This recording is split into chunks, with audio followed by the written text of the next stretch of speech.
Bismillahirrahmanirrahim. Assalamu alaikum, dear students. Today we will have the 10th lecture, and in this lecture I am going to discuss the 7 components of writing style. Previously थोड़ा सा recap देते हैं कि हमने case study 9th lecture में discuss की थी on good listening skills.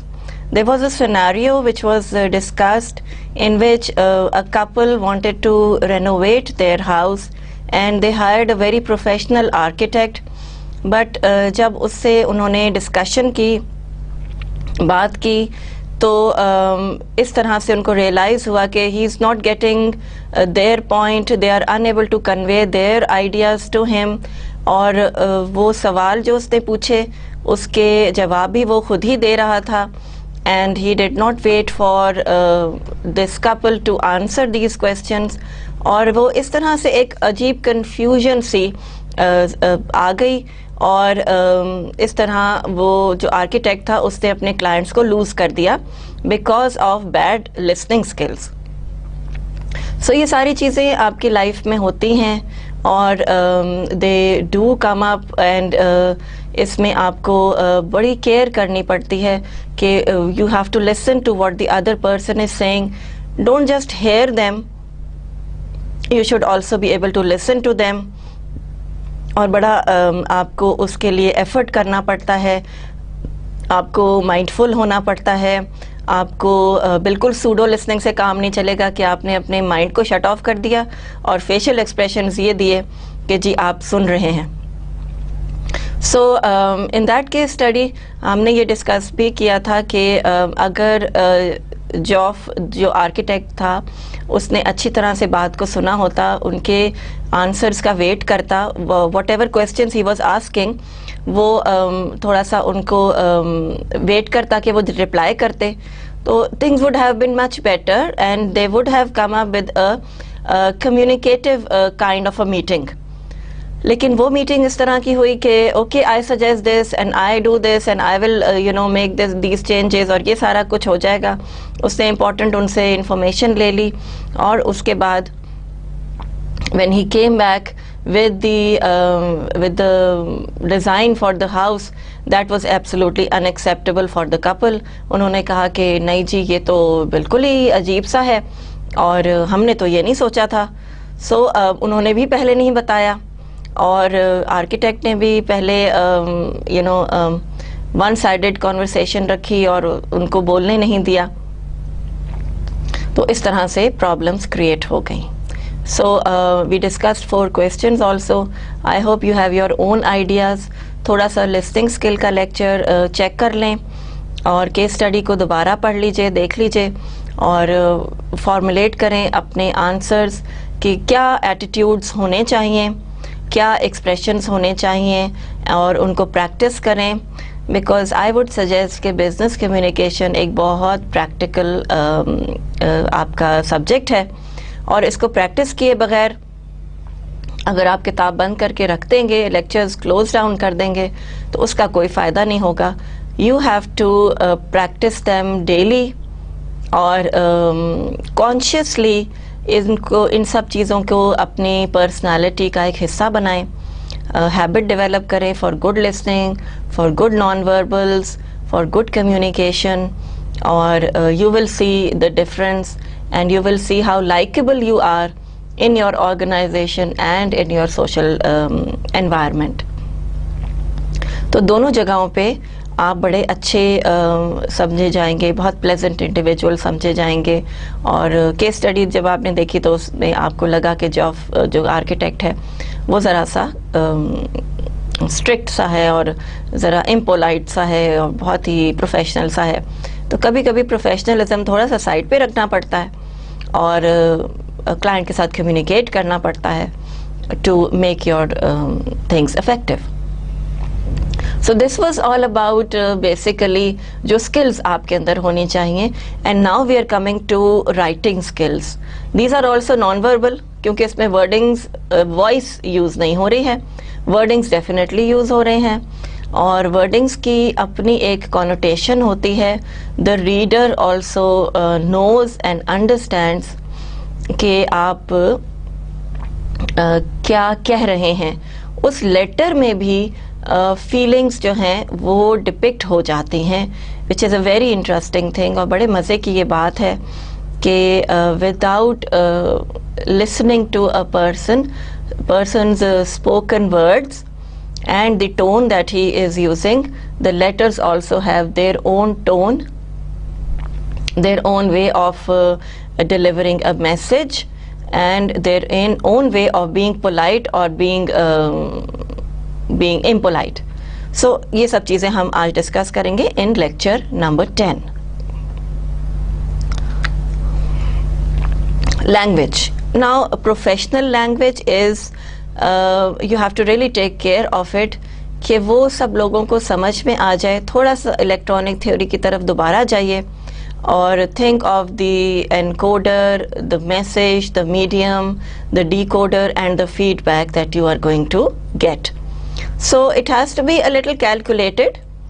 Conciseness, 7 C's भी जहन में रखिए कि मैसेज कंसाइज हो, why, what, where, when and how answer हो, सारा मैसेज कंप्लीट हो और रीडर और रिसीवर को कोई कंफ्यूजन ना हो, so that he is able to do what is asked to be done. So ये सारी चीज़ें भी बड़ी ज़रूरी होती हैं. So first point is use simple language. Now technical writing, business writing में आपकी लैंग्वेज सिंपल होती है, बहुत हार्ड किस्म के वर्डिंग्स यूज़ नहीं होती हैं, आपके वर्ड्स बड़े केयरफुली चोज़न होते हैं जो कि सिंपल होते हैं और for the clients, for the common people to understand. So commonality की तरफ जाएं. कॉमन लोगों से आप बात कर रहे हैं तो उनकी क्या वोकैबुलरी है, obviously that you will think of. How they are addressing the scenario, the situation, the presentation, वो किस तरह से इन सब चीज़ों को हैंडल कर रहे हैं, what kind of people they are. You will have to think about it and then you will have to decide about the simplicity of your language. बड़े strong words, wordy language, flowery language ना use करें, poetic language ना use करें. Very practical, very down to earth. I need this thing done by this time. तो वो एक simple message है, अच्छा message है और बड़ा clear message है. So again 7 C's भी आपके जहन में रहने चाहिए. Clarity, conciseness, courtesy, completeness, all these things have to be there. Remove unnecessary words. जब आपने एक document बना लिया तो उसमें से unnecessary words को remove कर दीजिए. There is no need to have unnecessary words in that document. When you read it, you will find it yourself कि क्या चीज़ ज़रूरी थी और क्या चीज़ ज़रूरी नहीं थी. So it will give you a chance, ठीक है ना, कि आप उसको rewrite कर सकें. And please always read what you have written. ये हम लोग नहीं करते हैं, ये हमारी प्रैक्टिस ज़्यादा नहीं है, विच इज़ वेरी रॉन्ग. ऐसा होना नहीं चाहिए बिकॉज हम अच्छी तरह से अपने काम को जज नहीं करते हैं. हमने लिखा, जल्दी से स्क्रिबल किया और उसको सेंड आउट कर दिया without reading it, without thinking कि इसमें कोई स्पेलिंग मिस्टेक है या पंक्चुएशन मिस्टेक है, और it is not written well. Maybe I have used a word wrongly और मुझे उसको सही यूज़ करना चाहिए, और I have used one word two times, that is also wrong. And believe me, जब भी मैं अपनी रिटन डॉक्यूमेंट रीचेक करती हूँ तो मैं उसको रीफ्रेज कर लेती हूँ.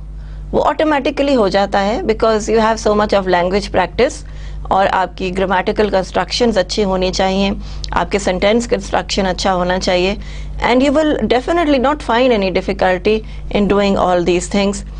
And you remove unnecessary words के perhaps it was done in this manner.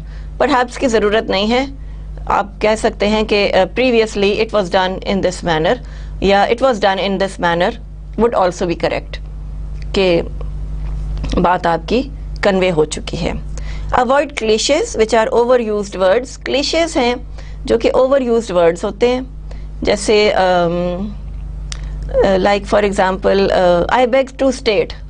अब ये बहुत ओवर यूज्ड हो चुका है और बड़ा ये स्टीरियोटाइप सा सेंटेंस हो गया है कि जी आपने लेटर में एप्लीकेशन में लिखा है कि जी I beg to state that I am not feeling well and I need 2 days leave urgently, या कुछ इस तरह से। तो वो बड़े स्टीरियोटाइप सेंटेंसेस हैं। जैसे for example you can say कि this is for your information, या I am informing you beforehand, या इस तरह से उन सेंटेंसेस को थोड़ा सा इनोवेट करने की कोशिश करें, इनोवेशंस लेकर आइए। Language is always not stagnant but it is always on the move. तो नए वर्ड्स यूज़ करेंगे, नई चीज़ें देखेंगे तो आपकी लैंग्वेज इम्प्रूव होगी। यहाँ पे मैं आपको सजेस्ट कर दूँ कि please make positive use of the internet. आपको इंटरनेट मिला हुआ है, आपको कंप्यूटर मिला हुआ है, बहुत बड़ी इनोवेशन है। Believe me, it's very very practical and it is very useful. उसको अच्छी तरह से यूज़ करें, उसको पॉजिटिवली यूज़ करें और देखें कि मॉडर्न लैंग्वेज क्या जा रही है, क्लीशेज़ क्या हैं और उनको अवॉइड कैसे कर सकते हैं। All the information, believe me, is on any search engine. Google पे सर्च कर लीजिए, क्लीशे लिखें, क्लिक करें, आपके पास लिस्ट आ जाएगी कि ये वर्ड्स हैं जो कि यूज़ होते हैं एज यू नो कॉमनली, और ये उनके साथ दूसरे वर्ड्स हैं which are used in different manner, in a modern way, in a more unique way. तो अपनी राइटिंग को इम्प्रूव करें और अपनी वोकैबुलरी को इंक्रीज़ करें और and be curious about things कि ये क्या हैं और इनको हम कहाँ से सर्च कर सकते हैं। So without buying a book, बड़ी मोटी सी या बड़ी एक्सपेंसिव सी किताब ख़रीदने से बेहतर है कि आप इंटरनेट पे 10 मिनट 15 मिनट लगा लें and that will be very very useful for you. और इसको यूज़ करें, कंप्यूटर यूज़ करें, बहुत इफ़ेक्टिव है, बहुत अच्छी एक चीज़ है और बहुत इंफॉर्मेशन है लैंग्वेज इम्प्रूवमेंट के भी, बल्कि अब तो आपकी प्रोनाउंसिएशन के लिए भी बहुत सारी वेबसाइट्स हैं और ये सब चीज़ें हैं which will help you. DVDs मिलती हैं जो आपकी प्रोनाउंसिएशन इम्प्रूव करती हैं। Can listen to them, you can practise with them और ख़ुद घर बैठे हुए ख़ुद यूज़ आप इसको करें and you will feel the difference. You will feel कि आपका टाइम कितना अच्छा यूटिलाइज हुआ है और आपने लर्निंग बहुत सारी की है। And this is what we also do. हम लोग अपने लेक्चर्स कुछ बुक से लेते हैं, कुछ इंटरनेट पे जो लेटेस्ट एडिशंस होते हैं या लेटेस्ट जो इंफॉर्मेशन होती है, I always try to put them in my lectures because ये भी एक तरीका है आपको इंफॉर्मेशन इम्पार्ट करने का। Classroom is a good environment कि आप थोड़ी सी मेहनत कर लेते हैं, थोड़ा सा सर्च आउट करते हैं and you come up with innovative things and new ideas और बहुत सारी लिस्टें, बहुत सारी चीज़ें आपके सामने आ जाती हैं। So please make use of the internet and use it in a good manner और अपनी लैंग्वेज इम्प्रूव करें, अपनी प्रोनाउंसिएशन इम्प्रूव करें, अपनी ग्रामर इम्प्रूव करें and this will all be done easily on the computer. कोई मसला नहीं है, कहीं जाने की ज़रूरत नहीं है, आपको सब चीज़ें अवेलेबल होंगी। सो क्लीशेस चेक कर लें, देख लें कि क्या है और क्या न्यू इनोवेशन हो सकती है। See improving your language is your own job. आपने खुद से ही ये काम करना है, ये आप ही की ड्यूटी है और आप ही को पता है where you are lacking. So why not make the best use of it. सबसे अच्छा यूज़ इसका करें और बड़ा केयरफुली, बड़े आराम से आपको ये सारी चीज़ें जो है वो मिल जाएंगी and once you get into the habit of it, आप उसको एंजॉय करने लगेंगे, आपको वो पसंद आने लगेगा और यही आपके जो लर्निंग का हिस्सा है। And believe me, everybody is learning all the time thanks to the computer. ठीक है। So use specific language. Specific language होती है जो ऑफिशियल लैंग्वेज होती है और जो आपके टेक्निकल टर्म्स यूज़ होते हैं। जैसे architects use different kind of terms, engineers, civil engineers use different terms, उनकी अपनी टर्म्स होती हैं।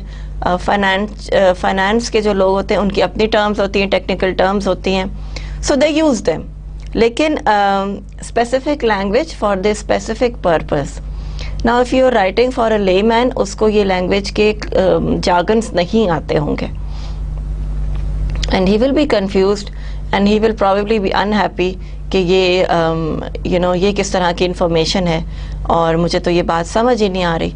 सो in this kind of a situation you can use specific language but sparingly, very carefully, और जब आप समझें कि इसको यूज़ करना चाहिए, only then you should use it. Use technical terms carefully. Technical terms, वही बात है कि technical jargons वो भी carefully use करें. If you're writing a document for your boss, for your CEO, for your manager, तो उनको ये technical terms पता होंगी. So it is easy for them to understand कि आपने क्या लिखा है और वो comprehend उसको करेंगे. But if you're sending out invitation letters to common people to attend your seminar or attend your workshop, तो वो आप बड़ा simple wordings use करेंगे and you will not use any technical terms in it because they don't know and various people will be attending it. So a different kind of people would be coming to you. वही आपसे बात करना चाहेंगे, वही आपसे समझना चाहेंगे, तो आप technical terms को केयरफुली यूज़ करेंगे. और अगर यूज़ करेंगे भी तो आप उनको बहुत अपना सोच के बाद, और sometimes if it is necessary to use technical terms, फिर आप नीचे एक लाइन देते हैं विद अ स्मॉल स्टेरिक के this word means this, word meaning दे देते हैं at the foot of every page. So आपने ये भी देखा होगा बुक्स के अंदर, जो टेक्निकल बुक्स हैं उनमें एक वर्ड के साथ स्टेरिक बना हुआ है और वही स्टेरिक नीचे है एक्सप्लेनिंग द टर्म. सो ये भी एक तरीका है which is a good way, एक अच्छी प्रैक्टिस है कि आप लोगों को अवेयरनेस दे रहे हैं of the technical terms. People are able to understand what you are talking about because you have given the meaning of that word also. So words meanings बहुत इंपॉर्टेंट है. ये ज़रूर सोच लें अपने डॉक्यूमेंट में कि लोगों को आपकी इंफॉर्मेशन समझ आ रही है या नहीं. सो उससे बहुत फ़ायदा हो जाएगा. और think of yourself as a layman also, as a common man also, और सोचें कि मैंने जो लिखा है क्या वो मैं समझ रहा हूँ, क्या वो एक आम इंसान समझ सकता है. जैसे for example I have made these slides for you, तो वो सिंपल लैंग्वेज में है ताकि आप उसको यूजुअली ग्रास्प कर सकें, उसको कॉम्प्रिहेंड कर सकें और आपके लिए कोई ट्रबल ना आए. Use non discriminatory language.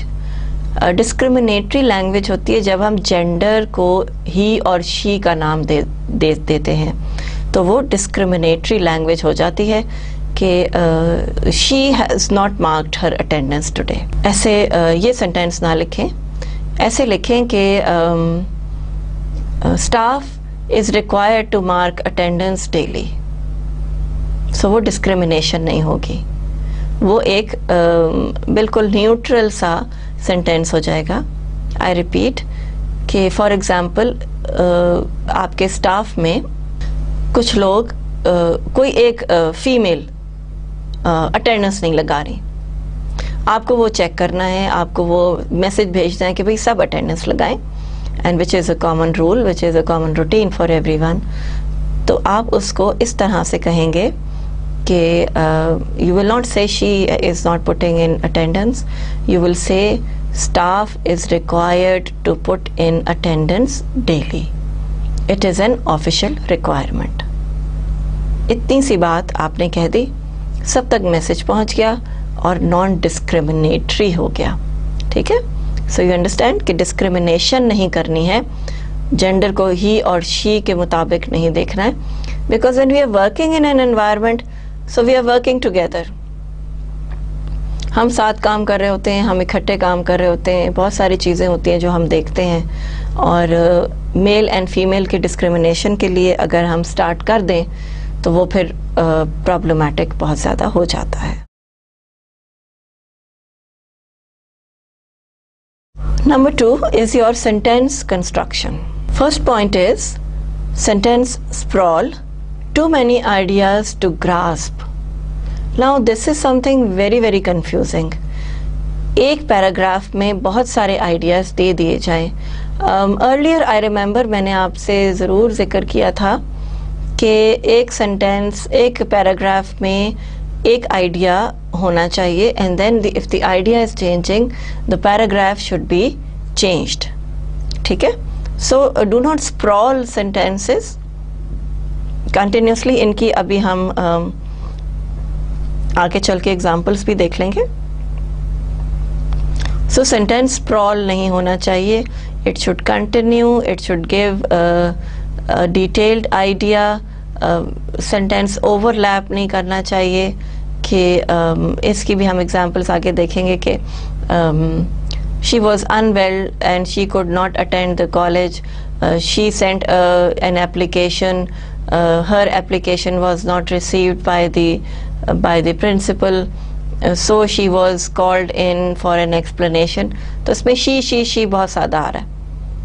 So इसको हम चेंज कर सकते हैं कि the student wrote an application because she was unwell, but it did not reach the principal, so she was in trouble, or there was trouble for this individual, for this student. तो ये different ways हैं of talking or speaking. और वही चीज़ है कि जब आप reading practice करेंगे, जब आप अच्छे मैगज़ीन्स या अच्छे बुक्स पढ़ेंगे, रीडिंग हैबिट डेवलप करेंगे, तो आपके सेंटेंस कंस्ट्रक्शन और वोकैबुलरी ये सब चीज़ें इम्प्रूव हो जाएंगी. रीडेबिलिटी, अब आपके रीडेबिलिटी सेंटेंस कंस्ट्रक्शन में होनी चाहिए, वो पढ़ा जा सके, वो कंफ्यूजिंग ना हो, उसमें बहुत सारे टेक्निकल टर्म्स ना हो. So it is readable, it is acceptable, and it is enjoyable and appreciated by everyone. So readability ज़रूरी है. Sentence के distance, their font size, the sentence is grammatically correct, उसकी punctuations और उसकी adjectives, adverbs वो ठीक हैं, वो correct हैं, और इसी तरह से आप अपने वर्डिंग्स को रीडेबल बनाते हैं.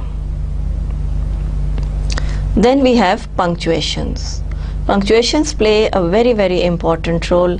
कहाँ आपने पॉज देना है, कहाँ पे ये क्वेश्चन है, कहाँ पे फुल स्टॉप है. So punctuate your sentences very well. It is a sign of a good writer. कहाँ पे इन्वर्टेड कॉमास लगाने हैं. If there is somebody saying तो वो इन्वर्टेड कॉमास में होगी. Inverted commas open and close किस तरह से होते हैं, फुल स्टॉप किधर है, और फिर उसको आगे सेंटेंस जो है वो किस तरह से आप कैपिटल लेटर में करेंगे. सो ये सारी चीज़ें आपके लिए बहुत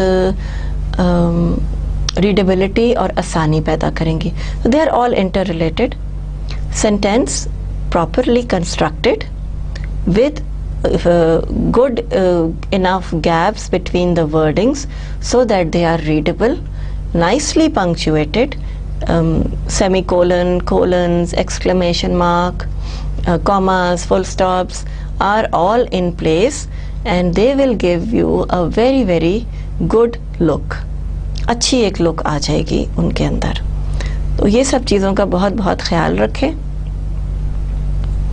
और अपनी रीडिंग हैबिट्स अच्छी डेवलप करें. कोई भी चीज़ पढ़ लें, any interesting novel, any interesting news, magazines पढ़ लें, क्रिकेट मैगज़ीन पढ़ लें अगर आपको क्रिकेट का शौक़ है.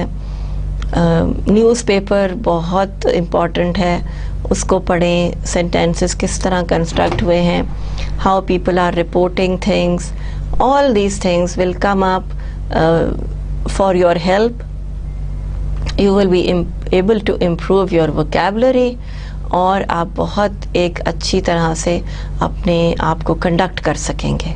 So these are very important aspect, and remember that good reading will have a very positive effect in your English language comprehension. आप अपनी लैंग्वेज सही करना चाहते हैं तो उस लैंग्वेज का लिटरेचर पढ़िए और वो बड़ा इफ़ेक्टिव होता है, बड़ा इम्पोर्टेंट होता है. पैराग्राफ स्ट्रक्चर अब क्या चीज़ है? We must know that it has about 4 points: subject, background, purpose and opinion. You will remember that when a good paragraph is structured, it should have these points in it. उसका subject clear होना चाहिए. I am writing a report on business communication. Subject बहुत clear है कि business communication पे मैं ये report दे रही हूँ और I'm writing a report on effective presentation skills. क्या है presentation skills? कैसे आपकी effective होती हैं? So I am giving this report on it. So you see, subject बड़ा clear, बड़ा short और बड़ा precise. Then coming to the background. अगर कोई background है तो वो ज़रूर दें. I am discussing business communication or presentation skills because it is now the need of the time. Previously people have not taken much interest in it, but today the business world revolves now around good presentation skills. Presentation skills were discovered in these areas, in these times. So थोड़ी सी background आप दे रहे हैं in about 3 sentences or 4 sentences at the most. So वो background आ गई. 3 लाइनें या 4 लाइनें आपकी अभी बनी हैं, ठीक है. फिर purpose क्या है? You come to the purpose. You're not making these headings. आप उसी paragraph में structure कर रहे हैं. Please remember this. Purpose बताएंगे कि why I have made this study. Presentation skills की study मैंने इसलिए की कि I felt that in my class there were students which were very shy of coming up on the rostrum and talking to the individuals or their classmates. तो वो shy थे, वो camera shy थे या वो ऑडियंस शायनेस उनमें थी. सो हमने ये डिस्कवर किया कि हमें प्रेजेंटेशन स्किल्स उनसे करवानी चाहिए, प्रैक्टिस करानी चाहिए. They can come up with any kind of story, any kind of idea, और वो हमें उसको रिलेट कर सकते हैं और हमें सुनाएं इन एन इंटरेस्टिंग वे. सो उनकी प्रेजेंटेशन स्किल्स इम्प्रूव होंगी और ये हमारी स्टडी का पर्पस था. So and then at the end give a small opinion that we are happy or we are excited about the future aspects of good presentation skills या business communication को और भी enhance हमें करना चाहिए. हम opinion दे रहे हैं because ये बहुत important है और इसके लिए हमें सब जो business success है that is depending on good business skills and good communication skills.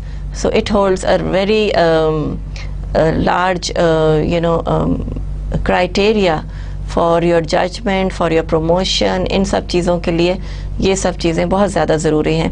So आपका subject हो गया, फिर आपकी background आ गई, फिर आपका purpose आ गया और फिर आपका opinion आ गया. So things have been going on very effectively और आपका एक बहुत अच्छा पैराग्राफ कंस्ट्रक्ट हो जाता है. Here again I would suggest कि कोई भी मैगजीन ले लें और उसका पैराग्राफ को बड़ा केयरफुली पढ़ें, keeping these 4 points in your mind. आपको बिल्कुल प्रैक्टिस हो जाएगी, बहुत अच्छी आपकी लर्निंग हो जाएगी कि सेंटेंसेस कैसे कंस्ट्रक्ट किए जाते हैं and how to improve your language. Language improvement के लिए ये सब चीज़ें बहुत ज़रूरी हैं. एंड ऑफ कोर्स अगर इनमें से कोई एक पॉइंट रह जाता है तो आपका पैराग्राफ आपको खुद पता चलेगा कि थोड़ा सा लूज है. It is not tightly net, it is not comprehensive and it is not concise. So वो conciseness जो आती है वो इन सब चारों points को integrate करके आती है. That is a very effective thing और इसको ज़रूर practice करें. Number 4 is your rhythm. Continue the rhythm because ये बहुत ज़रूरी होता है कि आपके flow हो.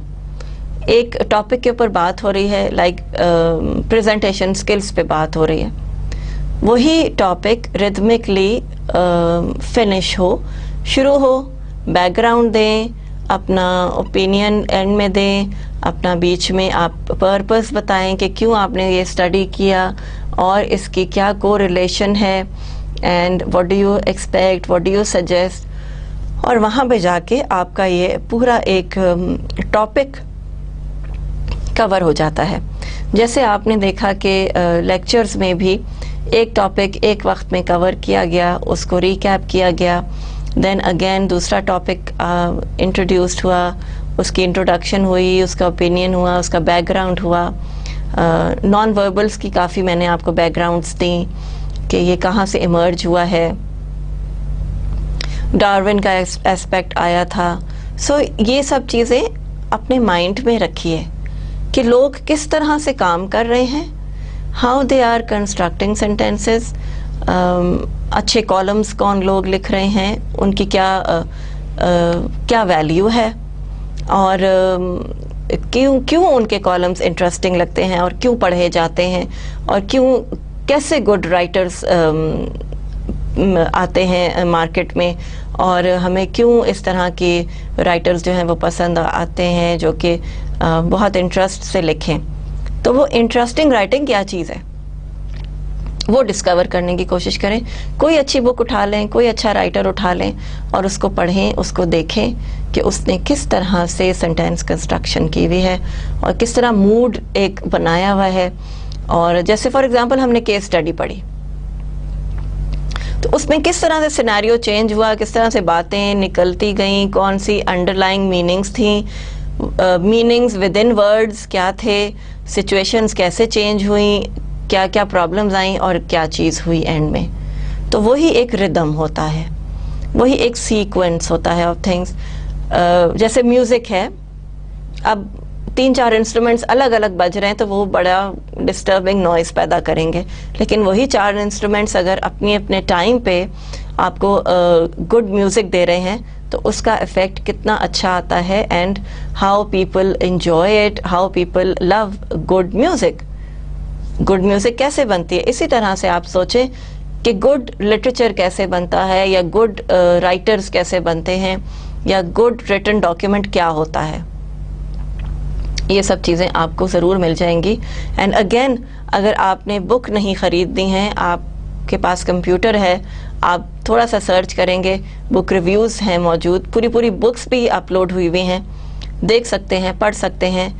Make very good use of your computer skills और अपने पर्सनालिटी, अपने कम्युनिकेशन स्किल्स और अपने वोकैबुलरी, अपनी ग्रोथ आप इसी तरह से कर सकते हैं. अपने आप को इम्प्रूव ऐसे ही कर सकते हैं, because we are here to facilitate you, to guide you.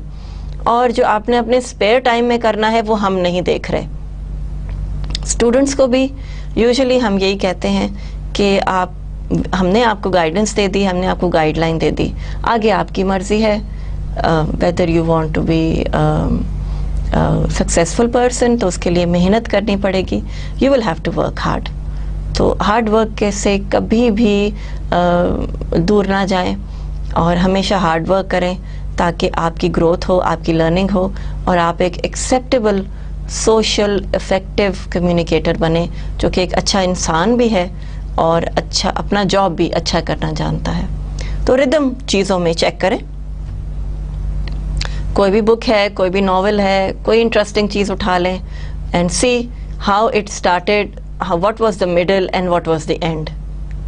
So you will discover that. Tone check करें. Written documents में tone बहुत ज़रूरी है. Official language में it has to be polite and it has to be precise also. ये भी हो सकता है कि you are responsible for this duty, do it. ये भी एक सेंटेंस है। टोन क्या है समझ में आ गई, डू इट। या फिर इस तरह कहा जा सकता है, this duty has been assigned to you, please comply. Simple. लेकिन आप देखें कि कितना डिफरेंस है टोन में और कितना डिफरेंस है इस एस्पेक्ट में कि अगला क्या समझता है। टोन में ये बात ज़रूर आती है कि अगर टोन अच्छी हो तो काम करने वाला जिसको इंस्ट्रक्शंस दी गई हैं, he will do them, take out time for it and he will do it very effectively because he has been instructed और गाइडेड और made responsible in a good manner. अच्छे तरीके से उसको रिस्पॉन्सिबल बनाया गया है, इसलिए वो काम भी अच्छे तरीके से करेगा। लाइकवाइज अगर आप किसी को टास्क देते हैं और उसको इतनी बुरी तरह से एक्सप्लेन करते हैं कि वो एक बर्डन बन जाता है, तो वो टास्क भी ख़राब होता है। The person will carry it out, but what will he think, what will he expect in his mind, what kind of impression he gets of you are obviously different things, और वो बिल्कुल scenario change हो जाता है। तो tone बहुत matter करती है to boost up the morale of the person to whom you are giving instructions। अपनी टोन अच्छी रखें, पोलाइट रखें, टू द पॉइंट रखें और एक्सेप्टेबल रखें, रूड ना हो, अनप्लेजेंट ना हो, so things are going to work in a very very positive manner. The you approach tone में you approach रखिए because ये बहुत ज़रूरी है and it will give out the impression that the client is very much important for us. अभी हम थोड़ा कुछ लेटर्स की डिस्कशन करेंगे और वो मैं आपको दिखाऊंगी भी, और उनमें आप देखिएगा कि किस तरह से टोन मैटर करती है, किस तरह से ये एक्सेप्टेबल होती है and how things go on. Number 6 is order of information. Order of information क्या है? To inform, to persuade and to instruct.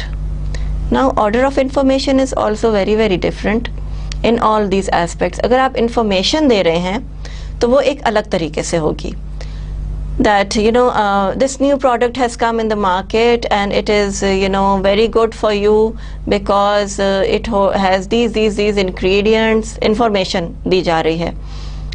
This new mobile phone has come up in the market, इसके ये features हैं, ये नया computer आया है या ये you know ब्लैकबेरी का सेट है, इसमें क्या क्या फीचर्स हैं, क्या चीज़ें हैं, इंफॉर्मेशन है। परसुएड करना, कन्विंस करना कि आप ये प्रोडक्ट ख़रीद भी लें। Now how are you going to do that? This product is very good for you, इसमें सनस्क्रीन है which will not affect you in the sun, आपकी स्किन बहुत अच्छी रहेगी, आपकी ग्लोइंग स्किन होगी, you will not get any tan and darkness नहीं आएगी, डार्क सर्कल्स रिमूव हो जाएंगे। ये आप परसुएड कर रहे हैं बिकॉज यू अप्रोच है और आपने उन्हीं के लिए चीज़ें बनाई हैं और आपने उन्हीं को सेल करनी है। So you approach is very much important. और आपने उनको पहले इंफॉर्मेशन दी कि ये क्रीम है, ये इस तरह की है, इसको इस तरह यूज़ करें, it will have these effects. और उसके बाद परसुएशन आ जाती है कि आपने परसुएड किया कि यही क्रीम दुनिया में आपके लिए बनी है और कोई क्रीम इस्तेमाल मत करें। तो ये भी हो सकता है। Then another point is to instruct. आप इंस्ट्रक्ट करते हैं कि go on to this website and you can order this cream on these you know lines, और इस तरह से आप इसको ले सकते हैं। और you can go to the stores जो वहाँ पे मेंशन्ड हैं, और उन स्टोर से आपको ये क्रीम अवेलेबल होगी। So you are also giving instructions how to go about it. तो ये सारी इंफॉर्मेशन कंप्लीट है।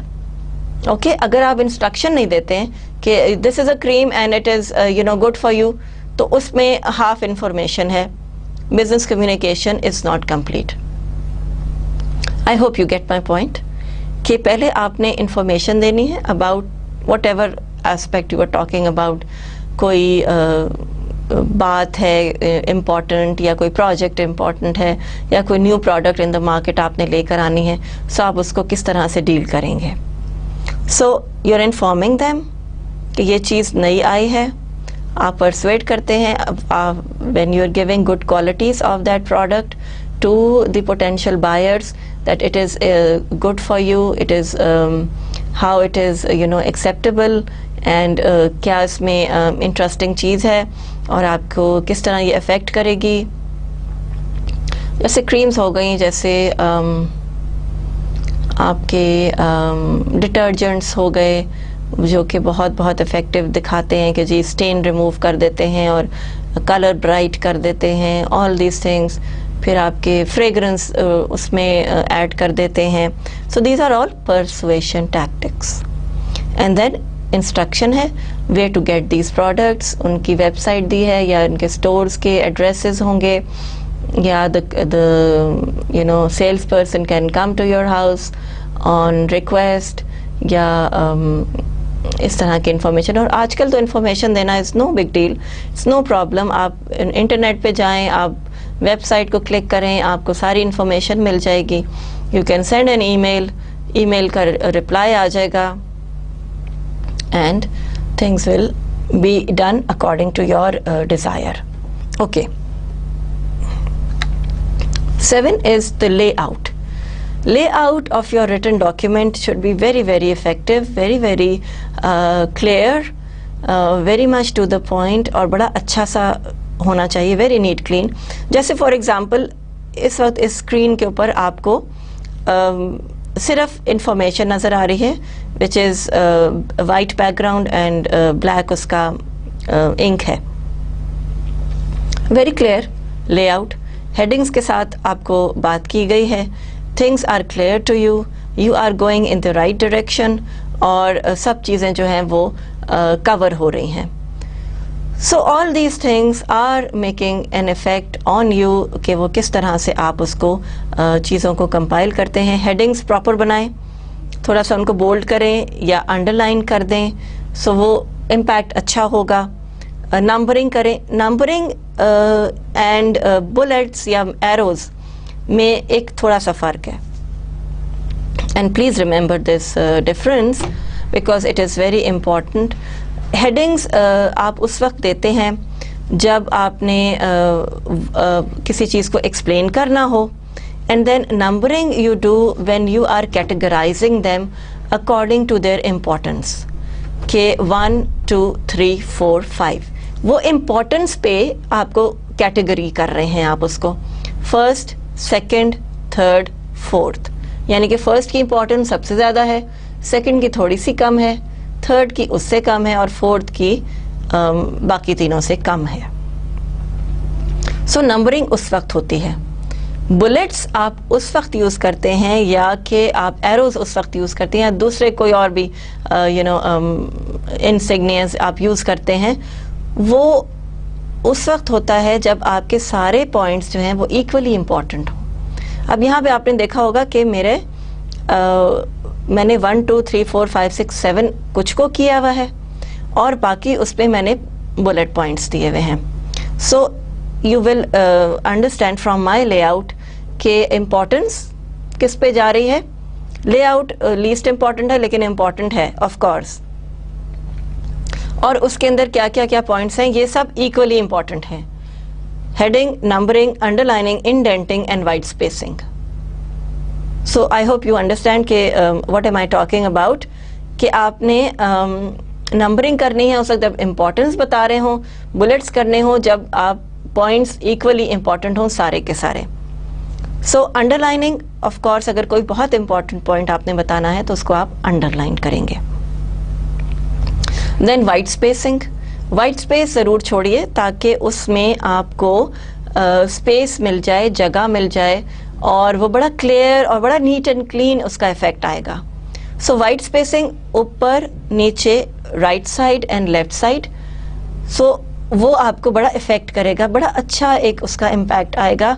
और बड़ा क्रम्पल्ड किस्म की अगर आपकी लेआउट होगी, हर जगह कुछ ना कुछ लिखा हुआ है, कोई ना कोई एडिशन हुई हुई है, that will give a very confusing और बड़ा अनटाइडी सा, अनक्लीन सा एक वो देगा लेआउट, और आपका पूरा प्रोजेक्ट या आपकी पूरी प्रेजेंटेशन या आपका रिटन डॉक्यूमेंट जो है वो स्क्रिबल्ड लगेगा। सो इन चीज़ों को आप बहुत ख्याल कीजिए। मैं थोड़ा सा इनको आपको रिपीट कर देती हूँ। Language should be simple, technical words used very carefully, sentence structure के आपकी रीडेबिलिटी, अच्छे पंक्चुएशंस, कॉमास, फुल स्टॉप सब अच्छे हों, सेंटेंस प्रॉल ना हो, टू मैनी आइडियाज़ ना हो, पैराग्राफ में सब्जेक्ट, बैकग्राउंड, ओपिनियन, पर्पस और ओपिनियन ये सब चीज़ें मौजूद हों, रिदम अच्छा हो, एक फ्लो में हो, टोन ठीक है, यू अप्रोच हो, सारा कुछ हो, ऑर्डर ऑफ इंफॉर्मेशन जैसा भी है, इन्फॉर्म करना है, परसुएट करना है और इंस्ट्रक्ट करना है। एंड देन लेआउट कि आपका एक लेआउट किस तरह से बनता है। एक अच्छा document, well written document is very neatly presented with good headings, good underlining, और एंड रिमेंबर कि आपने फॉन्ट एक ही रखना है। अगर टाइम्स न्यू रोमन है तो through out times new Roman में हो, या एरियल है तो फिर एरियल में ही हो। फॉन्ट साइज ठीक रखें। अगर अंडरलाइनिंग हेडिंग्स की करनी है तो सारी हेडिंग्स अंडरलाइन होंगी। And if you not doing that so फिर उसको ना करें। सो एक sequence of events, sequence of written document रखना बहुत ज़रूरी है। और leave your white space around which will give a very very neat look. So I hope these points are clear to you. ज़रूर याद रखिए कि आपने किस तरह से अपनी लैंग्वेज को इम्प्रूव करना है, किस तरह रिटन डॉक्यूमेंट्स को स्टडी करना है और उनमें से नॉलेज एक्सट्रैक्ट करनी है। Defining audiences. अब ऑडियंस एनालिसिस की तरफ हम आते हैं। ऑडियंस कौन होते हैं? बिजनेस कम्युनिकेशन में audience are the most important feature, most important person in the life of any organization, because you are the target market, you are the preferred people. आपको ही हम केटर करते हैं, आप ही हमारे क्लाइंट्स हैं और आप ही हमारे ऑडियंस हैं।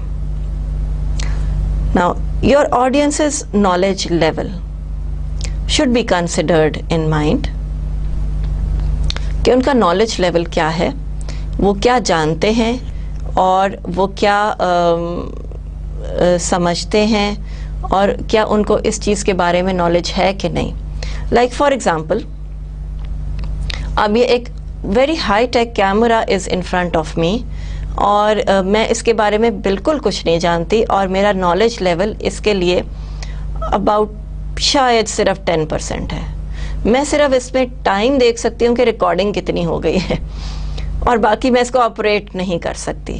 सो if you are trying to sell this high tech camera to me, I will not be interested.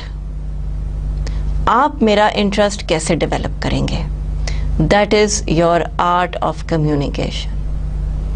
आप मुझे समझाएंगे, आप मुझे बताएंगे कि ये बड़ा इजी टू हैंडल है, हालांकि उसमें टेक्निकलिटीज़ होंगी, but this is how you are going to grab your client to buy the potential high tech thing जो कि मेरे किस काम की, मैंने तो उससे कोई काम नहीं लेना, लेकिन शायद मैं कन्विंस हो जाऊं इसको ख़रीदने के लिए। सो ये एक ऑडियंस की नॉलेज लेवल होता है। मेरा नॉलेज लेवल इस कैमरे के बारे में नहीं है, इसलिए आप मुझे इसके बारे में नॉलेज देंगे, प्रेजेंटेशन छोटी सी करेंगे, डिस्प्ले करेंगे, इसको ऑपरेट करके बताएंगे और मेरा इंटरेस्ट डेवलप करेंगे इसके अंदर, because you want me to buy this. इसी तरह से आप मोबाइल फ़ोन्स ख़रीदने जाते हैं एंड पीपल कन्विंस यू कि ये अच्छा है, ये अच्छा है, ये बड़ा मॉडर्न है, टच सिस्टम है, how do you operate it and how do you do it, और इस तरह से इंटरेस्ट डेवलप करके नॉलेज लेवल इम्प्रूव करके उनसे बात की जाती है। Then adapting to your audiences knowledge level, आप अडेप्ट करते हैं। जैसे फॉर एग्ज़ाम्पल छोटे बच्चे हैं, आपने उनको, there are 2 or 3 scenarios, let's take it that way, कि आपने कंप्यूटर सेल करने and you selling this computers to children. एक ग्रुप है बच्चों का, एक ग्रुप है हाउसवाइफ्स का और एक ग्रुप है बिजनेस एग्जीक्यूटिव्स का। अब इन तीनों कैटेगरीज की डिमांड्स डिफरेंट है। बच्चे कंप्यूटर यूज़ करेंगे फॉर वीडियो गेम्स या कुछ गेम्स खेल लेंगे या कुछ इस तरह की चीज़ें करेंगे। For them you will develop an entirely different kind of a presentation, adapt करेंगे आप। उनका नॉलेज लेवल यही है, they are 5 to 6 year old and they are enjoying their games and they are enjoying their video movies, और इस तरह से वो DVDs उस पर चलाएंगे, जो भी करेंगे, और इंटरेस्टिंग साइट्स देखेंगे, बच्चों की गेम्स देखेंगे, ये सब करेंगे। आप उनको अडेप्ट करते हैं। Secondly the audience is the हाउसवाइफ्स। अब हाउसवाइफ का कंप्यूटर के साथ कोई ख़ास इतना काम नहीं है, लेकिन आप देखेंगे हाउसवाइफ्स अब कंप्यूटर यूज़ करती हैं। वो यूट्यूब पे बहुत सारी चीज़ें देखती हैं, वो प्रीवियस ड्रामास का रिकैप्स देख लेती हैं यूट्यूब पे, वेरी इंटरेस्टिंग, और कभी कभी मैं भी देख लेती हूँ। और उसमें रेसिपीज़ होती हैं, गूगल पे आप चले जाएं, रेसिपीज़ डाउनलोड कर लेते हैं, इंफॉर्मेशन बहुत सारी है, लाइक क्या न्यूट्रिशनल वैल्यू है ऑफ सर्टन वेजिटेबल और फ्रूट, और बच्चों को किस तरह से केयर करनी चाहिए। So there are so many things, so many interesting things for हाउसवाइफ्स, कि बच्चे का टेम्पर किस तरह से टेम्परामेंटल है वो, तो किस तरह आप डील करें। सो ऑल दीज इंफॉर्मेशंस कंप्यूटर पे आ रही हैं। आप एक क्लिक करते हैं, आपके पास पूरा पेज खुल जाता है, full of information, full of interesting things, full of recipes, full of activities. आप वो सारा कुछ देख सकती हैं। तो उनके लिए जो आप प्रेजेंटेशन बनाएंगे, they are going to be entirely different, because housewife की priority their home and their children ये होती है। तो उनके बारे में इंफॉर्मेशन उनके लिए इम्पॉर्टेंट होगी, और वो उसी तरह से उसको इंटरेस्ट डेवलप हो जाएगा। सो आपने अडेप्ट किया, और वो ये कंप्यूटर, ये गैजेट आपसे ख़रीदने के लिए तैयार हो जाएंगे कि ठीक है, it is bringing so much of knowledge, और बड़ा अच्छा है, और हम उसे यूज़ करते हैं। Then we have these Skype also, जिस पे कि आप बात कर सकते हैं अपने फार फ्लंग रिलेटिव से, और ये भी एक बहुत बड़ी इनोवेशन है। कैमरा है उसमें फिट है, आप अपने लव्ड वंस की तस्वीरें देख सकते हैं, वो आपसे बात कर रहे होते हैं ऐसे जैसे वो टीवी में बैठे हैं। All these things are improving the quality of life around us, और आप किस तरह अडेप्ट करते हैं into convincing these people to buy a certain product. And then आपके पास थर्ड एस्पेक्ट है बिजनेसमैन का।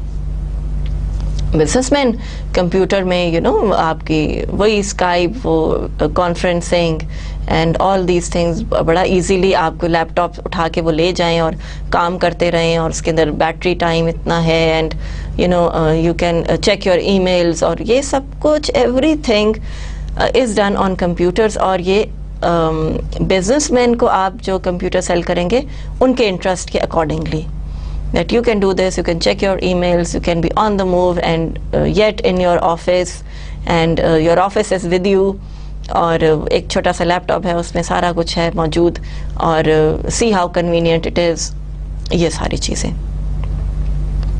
सो अगेन आपका ऑडियंस जो है वो आपसे बहुत अच्छी तरह से कन्विंस हो जाएगा। 3 डिफरेंट लेवल्स मैंने आपको इस वक्त बताए, चिल्ड्रन, हाउसवाइफ्स एंड बिजनेसमैन, और इनको आपने किस तरह से कन्विंस किया, how you told them that this is a good product, buy it, that is the trick. एक और चीज़ बड़े मज़े की बिजनेस कम्युनिकेशन में कहते हैं कि it is like selling ice to the Eskimos. अब एस्किमो जो है वो तो रहता ही बर्फ़ में है, उसको भी बर्फ़ बेचने का आपको तरीका आना चाहिए कि वो कन्विंस हो जाए कि मैं आइस ख़रीद लेता हूँ। That is what a good business communicator is, कि आपके पास चीज़ होते हुए भी आप उसको मज़ीद वो चीज़ ख़रीदने की परसुएशन डाल दें, उसको परसुएट कर दें, कन्विंस कर दें। सो ये छोटी छोटी चीज़ें होती हैं जो हम देखते हैं, जिसका ख्याल रखते हैं और अकॉर्डिंगली चलते हैं। Adapting to different knowledge levels. अब नॉलेज लेवल्स डिफरेंट हैं। सबके ही नॉलेज लेवल है, कुछ लोग आपसे क्वेश्चनिंग करेंगे while you are selling your product कि इसमें क्या ये फीचर है, या इस मोबाइल फ़ोन में ये वाला फीचर है, डज इट हैव ब्लूटूथ। सो इसका मतलब है कि आपके पास ये नॉलेज है कि ब्लूटूथ क्या चीज़ है, and you adapt to it. Different knowledge level है, दो लोग आपके सामने खड़े हैं, आपके क्लाइंट्स हैं फॉर बाइंग मोबाइल फ़ोन। एक पूछता है कि ब्लूटूथ इसमें है या नहीं है, दूसरा कहता है कि ब्लूटूथ होता क्या है, because he has just heard it. So difference of knowledge level, और आप एक को कहेंगे कि हाँ जी इसमें है, ये इस तरह से यूज़ होगा। सेकेंडली दूसरे को आप ये बताएंगे कि Bluetooth, what is Bluetooth, how it is used, why it is used, what are its functions and what are its uses. So उसको आपने अलग इंफॉर्मेशन दी क्लाइंट 1 को, क्लाइंट 2 को आपने दूसरी टाइप की इंफॉर्मेशन दी। तो आप डिफरेंट नॉलेज लेवल्स को केटर कर रहे हैं, केयर कर रहे हैं उनके बारे में, और उनको अपना व्यू पॉइंट भी बता रहे हैं, and you are convincing them, you are giving them complete satisfaction about a product.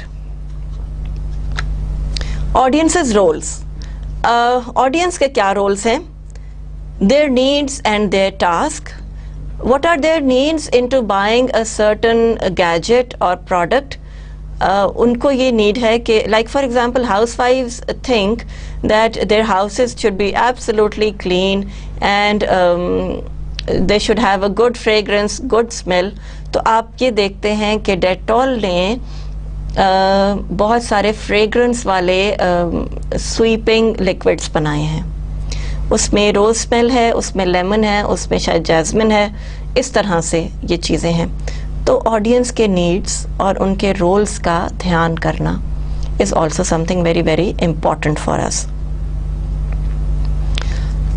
Likewise एक और एग्ज़ाम्पल आपको दूं कि बच्चों के लिए जो KNN के वो हैं स्मॉल चिकन नगेट्स वगैरह जो हैं, वो डिफरेंट शेप्स में हैं।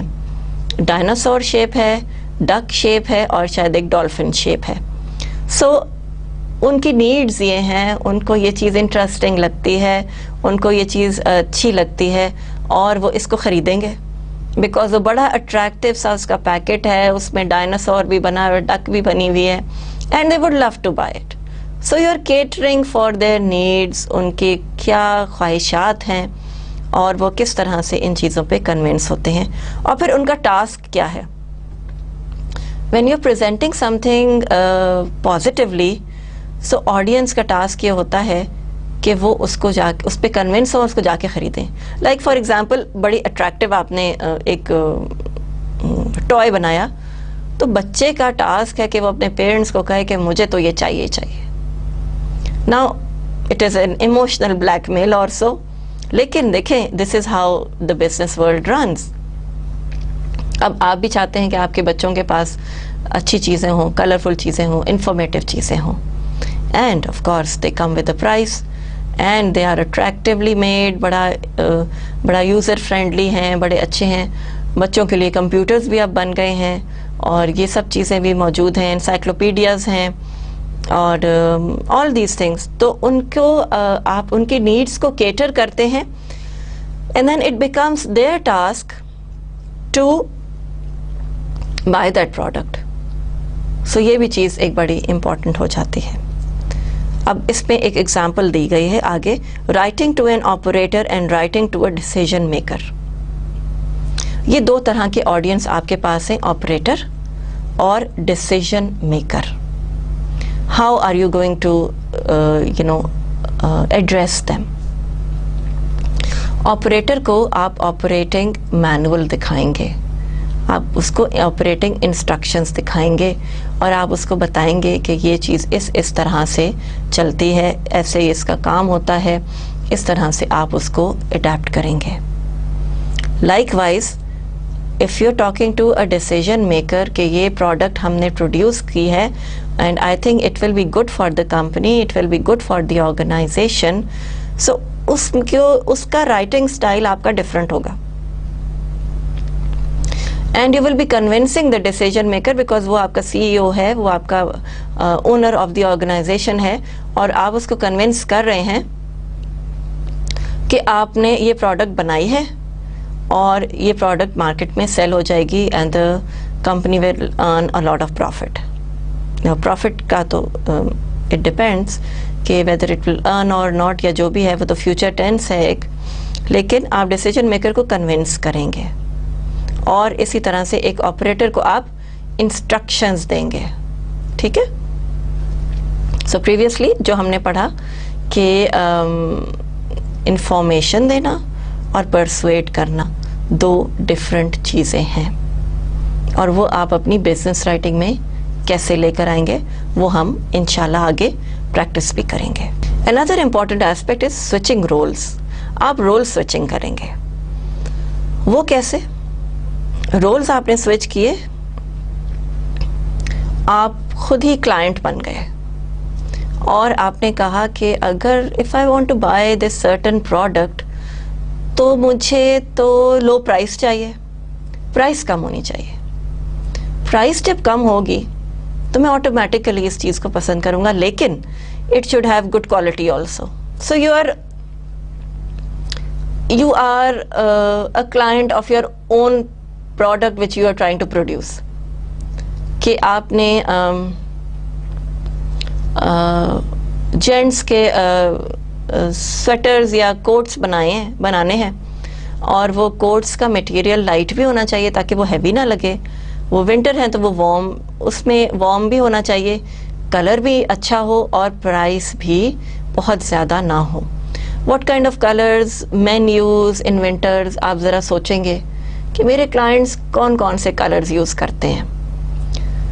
समर में कौन से कलर्स यूज़ किए जाते हैं? Light colours, may be they prefer light colours.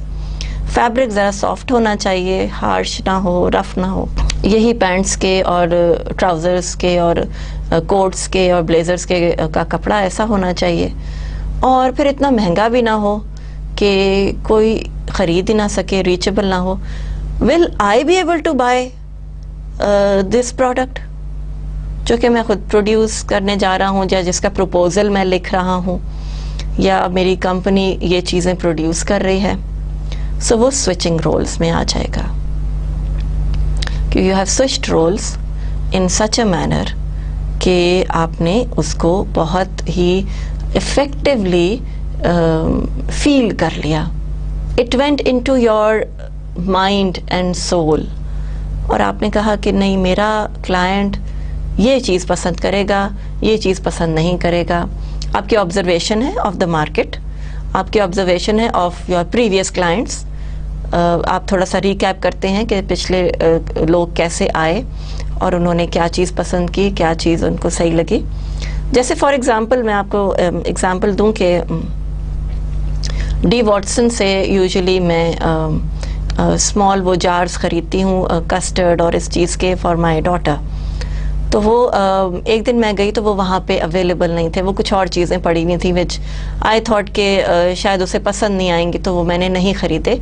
And then I went to my sales person और उसको मैंने कहा कि वो चीज़ें आ नहीं रही हैं, बच्चों के वो जो एग कस्टर्ड है और इस तरह की चीज़ है, तो वो ज़रा मंगवा दें, और अच्छा है ज़रा अगर मार्केट में वो हो, क्योंकि मैं तो वही लेने के लिए आई थी और प्रॉबेबली बहुत सारे लोग और भी आ रहे होंगे और उन्हें वो मिसिंग लगा होगा.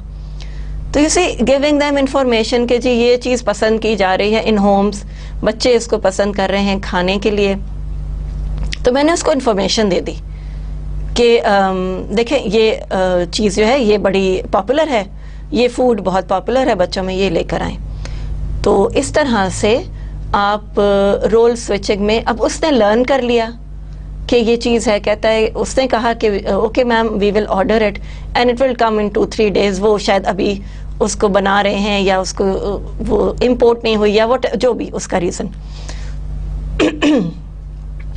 So you see sometimes switching roles definitely helps you out. बहुत ये इफ़ेक्टिव होता है, बहुत ये आपकी मदद करता है कि आप किस तरह से चीज़ों को लेके चलते हैं और कैसे उनको अडैप्ट करते हैं, किस तरह से उनकी आपको एक फीजिबिलिटी मिल जाती है कि ये चीज़ इस टाइम पे, इस वक्त, इस वेदर में, इन सर्कमस्टांसेस में फीजिबल होगी। लाइक जैसे फॉर एग्जांपल रमज़ान में अब लोग क्या प्रेफर करेंगे, आपको फ्राइड चीज़ें, हर जगह स्टॉल्स लग जाते हैं, फ्राइड चीज़ें बहुत मिलती हैं, इफ्तारी का टाइम होता है तो there is a lot of rush कि भाई लोग जो हैं वो जल्दी जल्दी चीज़ें ख़रीद लें, आपके कोल्ड ड्रिंक्स की डिमांड बढ़ जाती है।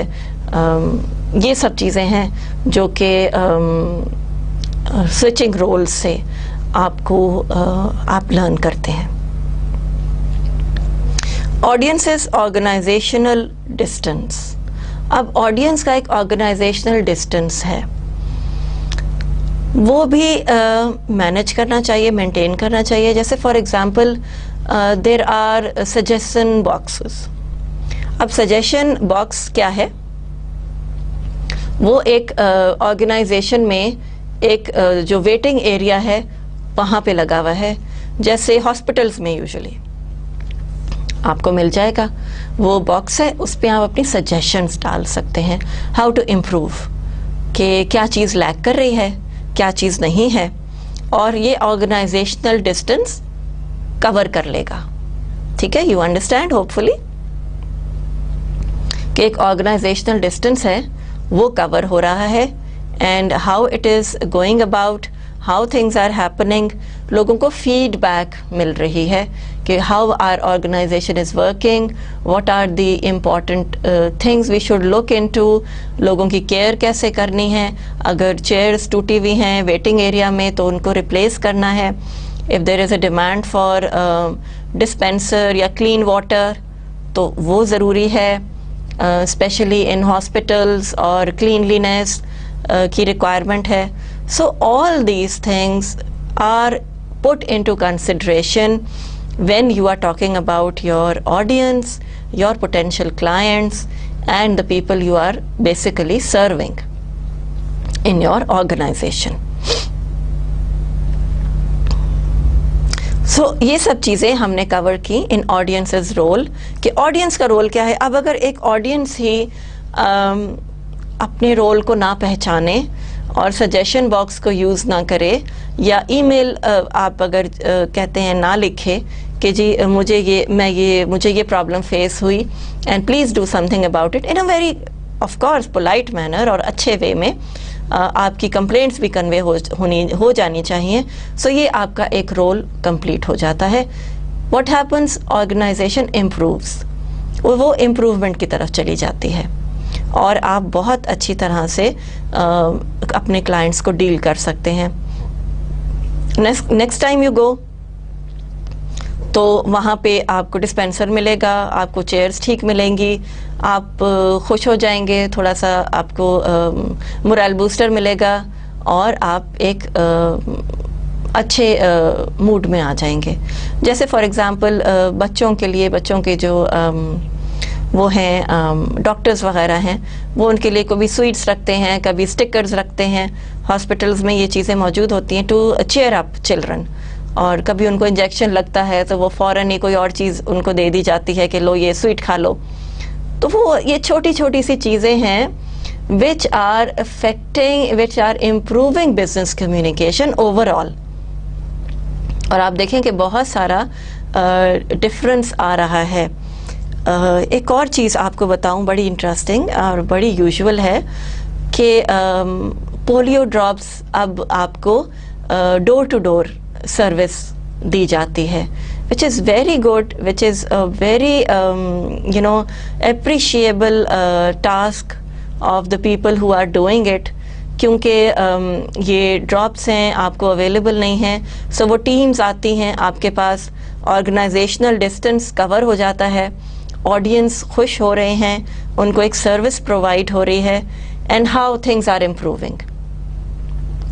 इसी तरह से आपको जो है वो स्प्रे करने के लिए लोग आते हैं कि for mosquitoes and for your good environment, friendly environment, आपके ट्रीज़ वगैरह की में जो कीड़ा लग जाता है या कोई चीज़ है, तो उसके लिए आप कहते हैं, रिक्वेस्ट करते हैं, and these people come to you and they fulfil your wishes, और आपके लिए एक सर्विस प्रोवाइडर हैं। तो ये सारी चीज़ें ऑडियंस को भी अपने रोल का ख्याल रखना चाहिए। If audiences are not good, not cooperative, तो वहाँ भी थोड़ी सी मुश्किल आ जाती है और ये मसला जो है वो बढ़ भी सकता है। So we covered audiences role, जिसमें उनकी नीड्स, वो क्या चाहते हैं according to time and according to environment. उनका टास्क क्या है, to demand for certain things at a certain time. और आप डिफरेंटली लोगों को कैसे डील करते हैं, ऑपरेटर को इंस्ट्रक्शंस देंगे और डिसीजन मेकर को परसुएड करेंगे कि ये काम किया जाए फॉर द ऑर्गेनाइजेशन। फिर रोल स्विचिंग है कि आप खुद बताएंगे कि मैं अगर इस जगह पे होता तो मैं क्या सोचता और मैं कैसे कंसिडर करता चीज़ों को। सो वो भी एक बहुत इफ़ेक्टिव चीज़ हो जाती है, very understandable, very good and very effective. फिर आपके ऑडियंसेस ऑर्गेनाइजेशनल डिस्टेंस भी है कि आपने किस तरह से ऑर्गेनाइजेशनल डिस्टेंस को कवर किया, आपने फीडबैक कैसे ली और आपने अपनी ऑर्गेनाइजेशन को इम्प्रूव किस तरह से किया। Then we come to elements of distance.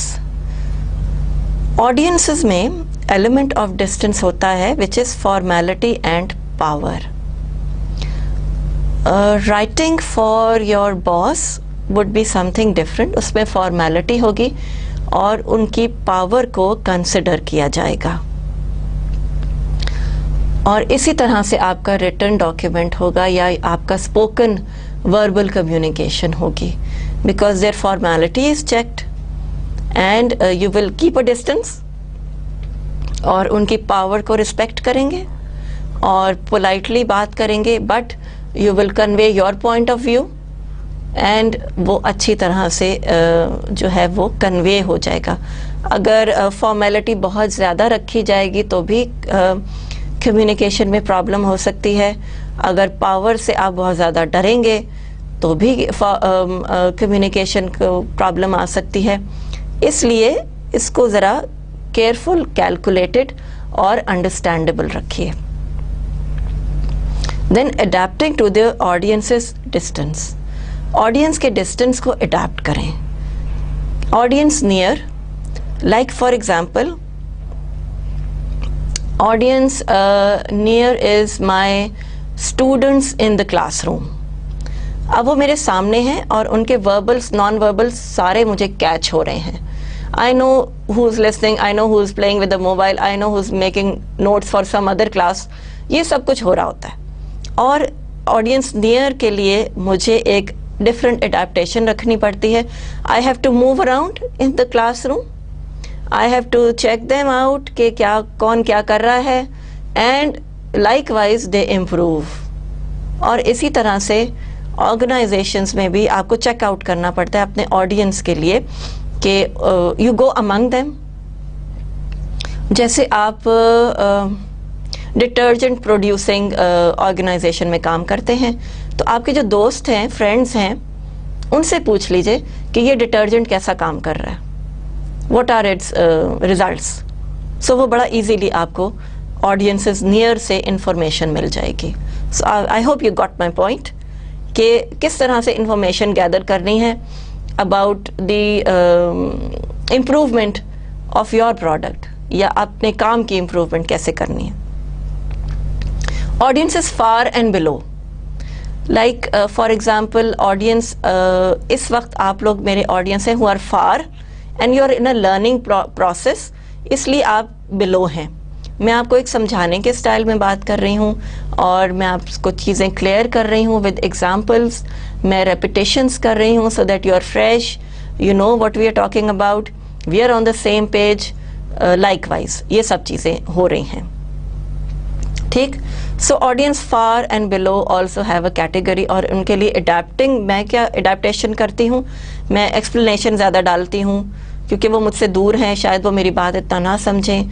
And likewise if I am producing a product, so वो far and below, far flung areas में कैसे यूज़ हुई.